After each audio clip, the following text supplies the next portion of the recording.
এই ঘটনাকে কেন্দ্র করে রাজনৈতিক বক্তব্য পাল্টা বক্তব্য বারবার করে সামনে চলে এসেছে। এই সমস্ত কিছু নিয়ে আমরা আলোচনা করব, অতিথিদের সঙ্গে প্রতিবেদনও তুলে ধরবো। ছোট্ট একটা বিরতির পর সঙ্গে থাকুন। বিরতির পর আবারও আপনাদের স্বাগত। ড্রেজিং এর কথা বারবার করে উঠে আসছে। সম্বিতের কাছে যাব। সম্বিত, তুমি কিছুক্ষণ আগে বলছিলে যে ওয়েটল্যান্ডের প্রসঙ্গ, এক্ষেত্রে ডিভিসির তরফ থেকে ড্রেজিং এই প্রসঙ্গও কিন্তু উঠে আসছে। কোথাও কি একটা কমিউনিকেশনের অভাবের কারণে আসলে আমরা এই সমস্যায় পড়ছি? কমিউনিকেশনের অভাব আছে বলে আমার মনে হয় না, কারণ এইগুলো সবগুলোই হচ্ছে সরকারি বাধা সরকারি সংস্থা এবং তাদের মধ্যে একটা কোঅর্ডিনেশন কমিটি রয়েছে। সেখানে উচ্চপদস্থ আধিকারিকরা রাজ্য সরকারের পক্ষে, ডিভিসির পক্ষ থেকে তারা সবাই থাকেন।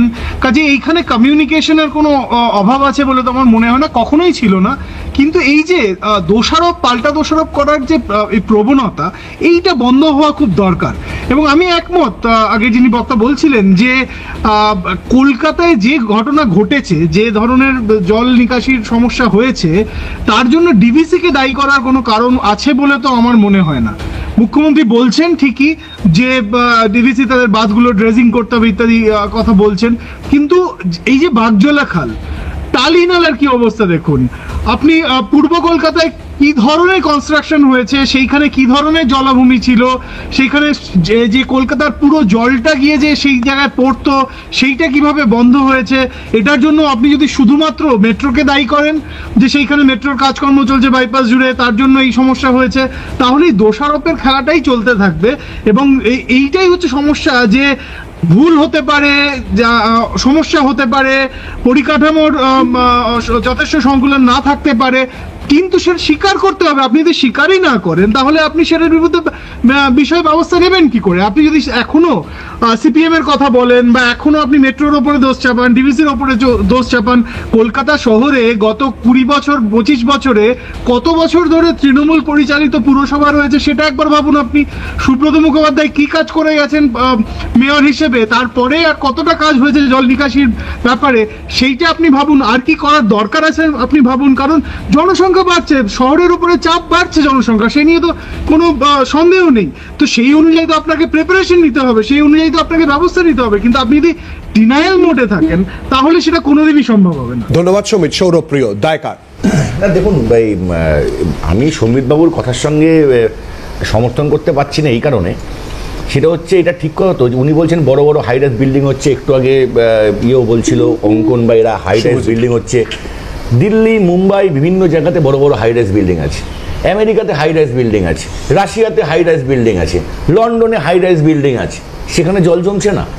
আমি বলছি, আমি সিপিএম এর সঙ্গে তুলনা করিনি। আমি বলছি দিল্লি, মুম্বাই বা আমেরিকায় থাকছি না, আমি তো এরা না না না, আমি তোমাকে বলছি, আমি এক মিনিট, আমি বলছি যে শিলাদিত্য, তুমি যদি বলো যে এই বাংলাটা পুরো পৃথিবীর বাইরে, মানে পৃথিবী থেকে একটা আলাদা একটা গ্রহ, তাহলে আলাদা বিষয়, তাহলে আলোচনা করতে পারি যে হ্যাঁ একটা আলাদা গ্রহ। আপনি কিন্তু বাংলা নিয়ে বলুন ওইগুলো অন্য গ্রহ, ওরা পৃথিবীতে নেই, তা তো না। আমরা তো পৃথিবীর মধ্যেই আছি, এই আবহাওয়ার মধ্যেই আমরা আছি। আমাদের তো আন্তর্জাতিক আবহাওয়ার উপরে আমাদের সব দেশ নির্ভর। একবারটি আটকাই সম্বিত আর একটা কিছু বলতে চাইছে সৌরপ্রিয়র কথার পরিপ্রেক্ষিতে। সম্বিত প্লিজ। আমি একটা কথা বলিনি, সম্বিতকে একটা কথা বলি, একটা শুনুন, আমি একটা কথা বলিনি, ছোট্ট কথা বলি। আমি সিপিএম এর সঙ্গে তুলনা করি, তুলনা করতে পারেন, ব্যাঙ্গালোরের সাথে তুলনা করতে পারেন, অন্যান্য বড় দেশগুলোর সঙ্গে তুলনা করতে পারেন, কিন্তু আপনি এটা অস্বীকার করতে পারবেন না যে যে ধরনের নগর পরিকল্পনা হওয়া দরকার, সেটা উন্নত দেশে যেরকম ভাবে হয়, সেটা আমাদের এখানে হয় না। 24 ঘন্টায় জল নেমে গেছে, 24 ঘন্টায় জল নেমে গেছে। আমি দোষ চাপিয়ে দিই, সম্বিত বাবু 24 ঘন্টায় জল নেমে গেছে। আর কি করতে হবে? আপনি বলছেন বৃষ্টি হবে কিন্তু জল জমবে না, এই বিষয়টা বলতে চাইছেন। এটা কোন জায়গায় হয় আপনি আমাকে বলুন? 24 ঘন্টায় জল নেমে গেছে। আবার কোন জায়গায় তুমি যে এতগুলো মুম্বাই, দিল্লি এতগুলো কথা বললে, না না তুমি যে এতগুলো কথা বললে, তোমাদের দলের নেতারা এতগুলো কথা বলছে যে মুম্বাই, দিল্লি এত জায়গায়, কোন জায়গায় আপনি বলুন তো যে 24 ঘন্টার মধ্যে 5 ঘন্টা বৃষ্টি হলে সেখানে 12 জন মানুষ লাশ হয়ে যায়? এত সময় পার হওয়া সত্ত্বেও এটা আপনি বলুন না যে বলছেন। তাহলে তুমি একটা দিক দেখাতে পারো কলকাতা, যেমন হয়তো জল নামছে এবং স্বাভাবিক জল নামাটাই তো আমরা সবাই চাইবো জলটা নেমে যাক, ভালো। কিন্তু এখনো কলকাতা অনেক জায়গায় রয়েছে এবং ভরপুর। সেটা করতে পারে। শরৎ বোস রোড থেকে তুমি যদি পার্ক সার্কাসের দিকে আসো, তুমি বেগবাগানের দিকে আসতে চাও, তখনও তুমি দেখবে ওই একদম মোড়ের কাছাকাছি একটা বড় অংশ জায়গা পুরো জল রয়েছে এবং মেন রোডের উপর, গলিগালা নয়, তাহলে এই ধরনের জায়গা যেগুলো খুব মানে গুরুত্বপূর্ণ জায়গা, মানে একদম খাস দক্ষিণ কলকাতা ভবানীপুর বিধানসভার অন্তর্গত এলাকা, সেখানে যদি জল নামে তাতে প্রশ্ন এখানে উঠবে। দুই এখানে আমাকে একটা কথা বলবে, তুমি আমাকে উত্তর দাও ভাই, সিএসসি কে 100 বছরের লিস্টটা কারা দিয়েছে? তৃণমূল দিয়ে গেছে, তো তোমরা তুলে দাও। হ্যাঁ, তো তোমরা তুলে দাও। তুলে দেওয়া যায় নাকি? তো তুলে দেওয়া যায় কোনো আইনি পদক্ষেপ তোমরা করে দিয়ে যাবে, তোমরা মানুষকে মানে একেবারে মানে সারা জীবনের জন্য পঙ্গু করে দেবে, তারপর বলবে পঙ্গুর ওষুধ খাইয়ে সিপিএম তো ঠিক করো। এক মিনিট, সিপিএম তো 600 কোটি টাকা নেয়নি সিএসসি থেকে ইলেকট্রাল বন্ডে। এক মিনিট, দুই হচ্ছে শেষ করতে দাও। আমরা সমাধান চাই, আমরা তো সমাধান চাইছি, আমরা এখানে একে অপরকে গালাগালি করতে আসি। দুই হচ্ছে দেখো, এই যে বারবার যেটা খুব গুরুত্বপূর্ণ পয়েন্ট উঠে আসছে, এই যে বারবার জলাশয়গুলোকে বুঝিয়ে দিয়ে হাই রাইজ উঠছে, হাই রাইজ হওয়াতে মডার্নাইজেশন বা আধুনিকতাতে কারোর বিরোধিতা আছে বলে আমার মনে হয় না। কিন্তু তুমি কি করছো, গুরুত্বপূর্ণ যেগুলো নালা রয়েছে, যে গুরুত্বপূর্ণ চ্যানেলগুলো রয়েছে, খালগুলো রয়েছে, আজকে তুমি টলিনালার অবস্থা দেখে আসো। আমার গড়িয়াতে বাড়ি, যার টলিনালা বা আদিগঙ্গা যেটা আমরা বলি, ওটা আদিগঙ্গা, ওই পরিস্থিতি ওইখানকার অবস্থাটা কি?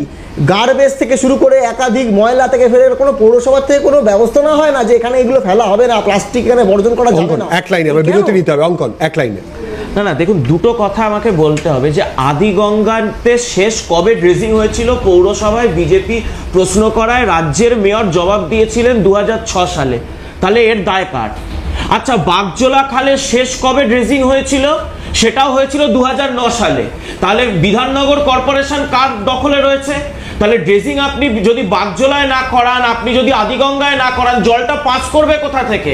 এই যে বিরাটিতে আমরা দেখেছি জলে ডুবে একজন 6 মাসের সদ্যজাত শিশু মারা গেছে, আপনি বলুন তো এই চত্বর জুড়ে, এই যে বিরাটি, এই যে উত্তর দমদমের চত্বর জুড়ে কত জায়গায় জলাশয় বলুন বা বড় খাল বলুন, সেগুলোকে বুঝিয়ে এনক্রোচ করে আমরা দেখেছি 40%, 50% ছোট করে দিয়ে সেখানে হাই রাইজ অবৈধ নির্মাণ করা হয়েছে। নয়াঞ্জলি, সেই নয়াঞ্জলিতে 40% অবৈধ নির্মাণ হয়ে গেছে। তো আপনি যদি জলাভূমি বুঝিয়ে অবৈধ নির্মাণ করেন, তো তাহলে জলটা পাস করবে কি করে? আসলে সৌগতরা একটা ঠিক কথা বলেছিলেন দমদমে যখন জলে ডুবে একজন ছাত্রী মারা গেছিল এই বিদ্যুৎ স্পৃষ্ট হয়ে, যে ওই পরিবারটা ভোট দেবে না আমাদের, এটার ইম্প্যাক্ট ভোটে পড়ে না। তৃণমূল এটাই জানে যে এই যে 12 জনের জীবন চলে গেল, এদের পরিবারের ক্ষতি হয়ে গেল, কিন্তু এটা নির্বাচনের সময় ইস্যু হবে না। নির্বাচনের সময় মমতা ব্যানার্জি আবার ভুলভাল কথা বলবেন, আবার অন্যান্য কথা বলবেন। কেন এই ঘটনাগুলো ঘটছে প্রত্যেক বছর? এরকম বিষয় কেন সামনে আসবে? এবং শুভজিৎ অনুরোধ করেছে যে বিভিন্ন জায়গার চিত্র যদি তোমরা আরো একবার তুলে ধরো, আমরা চেষ্টা করবো সেগুলো তুলে ধরার। আরো একটা বিরতির পর হাল্লা বলে এই নিয়ে আলোচনায় ফেরত আসবো। বিরতির পর আবারও আপনাদের স্বাগত হাল্লা বলে। এবং জল যন্ত্রণা শুধু নয়, সেখান থেকে মৃত্যুর ঘটনা, দায় কার? দায় ঠেলাঠেলি ঊর্ধ্বে উঠে কোথায় পরিস্থিতি, এই নিয়ে আমরা আলোচনা করছি। একটু আগেই শুভজিৎ আমাদেরকে অনুরোধ করলো যে বিভিন্ন জায়গার ছবি তুলে ধরে দেখানোর জন্য। দক্ষিণ কলকাতা থেকেও নিজে এসছে, সে কথাও জানালো।